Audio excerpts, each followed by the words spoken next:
Hi అండి. ఈరోజు chicken fry వేరే విధంగా చేస్తున్నానండి.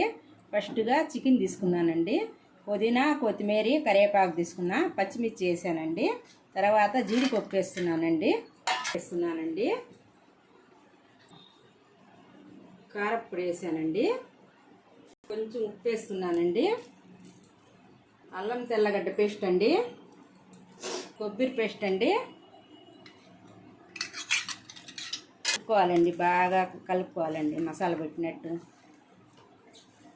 ఇట్లా కలుపుకోవాలండి.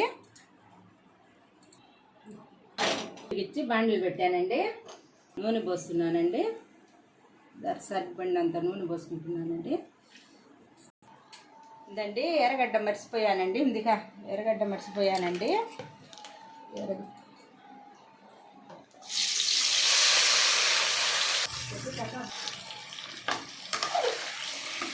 బాగా వాటర్ పోయకుండా బాగా మగ్గాలండి.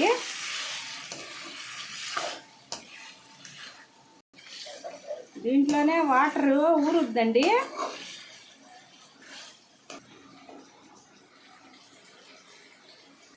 చికెన్ కర్రీ లైట్ మంట పెట్టి చేయాలండి. ఇప్పుడు ఓల్ గరం మసాలా వేస్తున్నానండి. మంచి సువాసన వస్తా బాగుంటుందండి.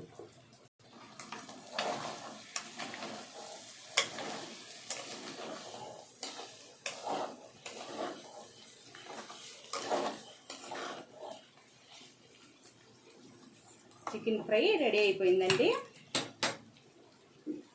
రైస్ ఉడుకుతూ ఉందండి. చికెన్ ఫ్రై కూడా రెడీ అయిపోయింది. మీకు ఇష్టపడితే ఒక లైక్ చేయండి, షేర్ చేయండి, సబ్స్క్రైబ్ చేయండి.